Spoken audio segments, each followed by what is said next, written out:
Praise the lord. ప్రభు అయిన యేసుక్రీస్తు నామమున మీ అందరికీ శుభములు తెలియపరుస్తా ఉన్నాను. ఈ యొక్క వాగ్దానాలచే మీరు ఆదరింపబడినట్లయితే తప్పకుండా ఇతరులకు షేర్ చేయడానికి ప్రయత్నించండి. ఆయన నీ మాట వినగానే నీకు ఉత్తరం ఇచ్చును. ఆమేన్.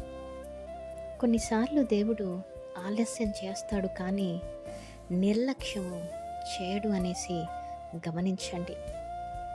తప్పకుండా మీరు హృదయపూర్వకంగా ఏ ఏ విషయాల కొరకు ప్రార్థన చేసి ఉన్నారో ఆ యొక్క ప్రార్థన పరలోకానికి చేరి ఉన్నది. దేవుడు ఎలా ఉత్తరం ఇస్తాడంటే వాక్యం ద్వారా మనతో మాట్లాడతారు. పరిశుద్ధాత్మ స్వరము ద్వారా, పరిస్థితుల మార్పు ద్వారా దేవుడు మాట్లాడతారు. ఇంకా చెప్పాలి అంటే ఒక్కసారిగా కొందరికి అవకాశాలు, మంచి మంచి అవకాశాలు వస్తూ ఉంటాయి. వాటి ద్వారా కూడా దేవుడు మీకు మాట్లాడతారు, ఉత్తరం ఇస్తారు.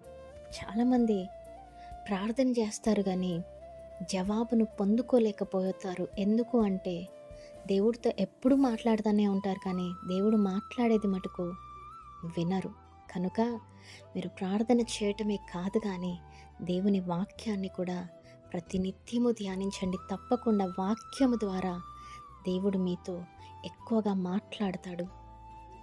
ఎందుకంటే వాక్యమే దేవుడు, దేవుడే వాక్యము.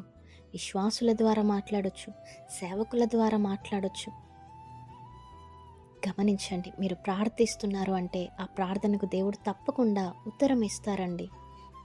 నమ్మండి, విశ్వాసం ఉంచండి.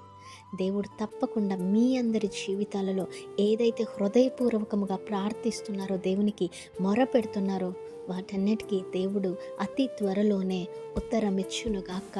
ఆమేన్. Praise the lord. Have a great day.